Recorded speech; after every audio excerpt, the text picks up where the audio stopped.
আসসালামু আলাইকুম আ রহমতুল্লাহ। সম্মানিত কৃষক ও কৃষানী ভাই ও বোনেরা, স্মার্ট কৃষি ইউটিউব চ্যানেলের আরও একটি নতুন ভিডিওতে আপনাদের সবাইকে স্বাগত। আজকের ভিডিওতে আলোচনা করব রোপা আমন ধানের আগাছা দমন ব্যবস্থাপনা সম্পর্কে। ধান ক্ষেত 35 থেকে 40 দিন পর্যন্ত আগাছা মুক্ত রাখতে পারলে ভালো ফলন পাওয়া যায়। আগাছা দমনের ক্ষেত্রে আপনারা হাত দিয়ে আগাছা দমন করতে পারেন, নিড়ানি যন্ত্র দ্বারা আগাছা তুলে ফেলতে পারেন এবং আগাছানাশক ব্যবহার করেও কিন্তু আগাছা দমন করা সম্ভব। রোপা আমন ধানে সর্বোচ্চ 2 বার হাত দিয়ে আগাছা দমন করতে হয়। প্রথমবার ধান রোপণের 15 দিন পর এবং পরের বার 30 থেকে 35 দিন পর। এই 2 বার যদি আপনারা আগাছা দমন করেন হাত দ্বারা, তাহলে কিন্তু আপনার জমিতে আগাছা উপদ্রবটা কমে যাবে। যান্ত্রিক দমনের ক্ষেত্রে যেমন উইডার দ্বারা যদি আপনারা আগাছা দমন করতে চান, তাহলে অবশ্যই আপনাকে লাইন লগো অনুসরণ করে চারা রোপণ করতে হবে। তাহলে আপনারা যান্ত্রিক পদ্ধতিতে অর্থাৎ উইডার দ্বারা কিন্তু আপনারা সহজে আগাছা দমন করতে পারবেন।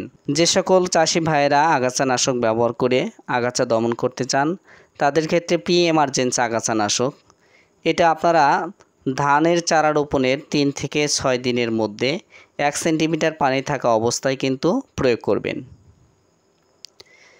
এই ক্ষেত্রে যে সমস্ত এমার্জেন্সি আগাছানাশক ব্যবহার করতে পারেন, এমার্জেন্সি যে সকল আগাছানাশক রয়েছে সেগুলোর মধ্যে রয়েছে repeat 500 EC, superhit 500 EC, super clean 53% WP এবং ভ্যানিস 18 WP, অ্যাক্টিভার 25 ইসি ইত্যাদি কিন্তু প্রয়োগ করতে পারেন।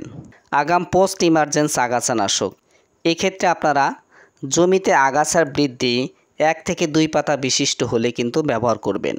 এগুলোর ক্ষেত্রে যে সমস্ত আগাছানাশক ব্যবহার করতে পারেন সেগুলোর মধ্যে রয়েছে sunrise 150 WP, serious 10 WP, granite 240 MC ইত্যাদি। বাজারে আরও অন্যান্য কোম্পানির বিভিন্ন আগাছানাশক রয়েছে, আপনারা সেগুলোও কিন্তু ব্যবহার করতে পারেন।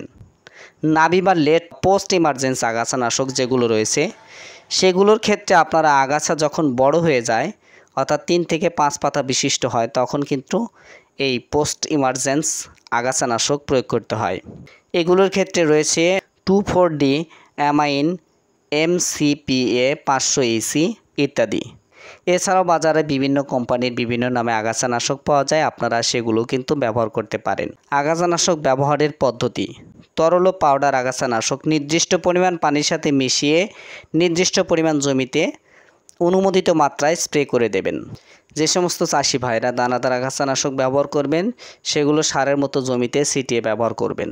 বিস্তারিত জানার জন্য আপনার নিকটস্থ উপসহকারী কৃষি কর্মকর্তা অথবা উপজেলা কৃষি অফিসের সাথে যোগাযোগ করুন। ধন্যবাদ সবাইকে ভিডিওটি সম্পূর্ণ দেখার জন্য। আজকের মতো এ পর্যন্তই। ভালো থাকুন, সুস্থ থাকুন, দেখা হবে অন্য কোনো ভিডিওতে। আসসালামু আলাইকুম আ রহমতুল্লাহ।